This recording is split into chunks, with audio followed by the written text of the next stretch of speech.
হে দয়াময় প্রভু, আমার অস্তিত্বের মালিক, ইহকাল ও পরকালের ক্ষমা করনেওয়ালা, শয়তানের ওয়াসওয়াসা ও অবাধ্য নফসের তাড়নায় যে ভুল বা গুণাগুলি অতীত, বর্তমান, ভবিষ্যতে করেছি, করব, তা হতে মুক্তি চাই আপনার শাহী দরবারে। আপনি সব পারেন। আপনি দিনকে রাতে পরিণত করতে পারেন, আপনি রাতকে দিনে পরিণত করতে পারেন।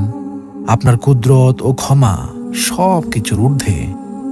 আপনি কারো কাছে জবাবদিহিতা করেন না, আপনি রাজাধিরাজ। আপনার মহিমা যে ভাষায় লিখি না কেন, সবই ম্লান হয়ে যাবে আপনার শানে। পাপের ভুবনে পাপে পূর্ণ আমি, শত সহস্রবার ভূপৃষ্ঠে কপাল ঠেকিয়ে আপনার নূরের চরণ তলে ক্ষমা চাই। হে প্রভু, দয়াময়, ক্ষমা করুন নিজ গুণে।